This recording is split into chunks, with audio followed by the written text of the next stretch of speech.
But the battery stores the power. 16-year-old Anthony Teeter is at Shiloh Baptist Church hoping to get his hands on what he calls the trendy technology. I've thought about it before, but never really engaged in it. The teenager is just one of many who came out to see how bright the future will be for Shiloh as the church prepares for a solar panel array on their rooftop, made possible with Tacoma Power's Evergreen Options Renewable Energy Grant. This specific church is one of the oldest African American congregations in Tacoma.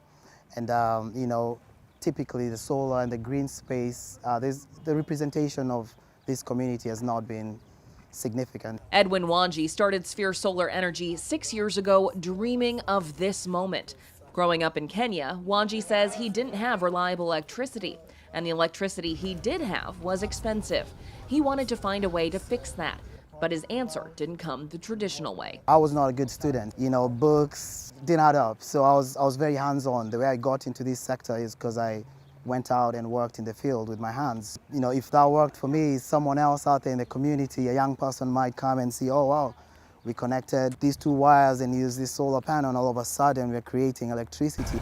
Everything that's needed to make electricity from the sun is here, on these tables, ready to be touched, played with, and explored. Everyone here behind these tables is ready to answer questions, from how much solar installers make to what kind of education is needed. This is a new occupation. A new occupation with room for diversity, says Marsha Beatty Hopkins. According to the Solar Foundation, in 2019, African Americans accounted for just 7% of the solar workforce. Pacific Islanders, just 1%. So it's wide open for opportunities for the people, and sometimes the opportunity is not given to them because they don't know about it. This event is just one example of how Shiloh will use their roof to inspire and engage the neighborhood, giving opportunities to teens like Teeter.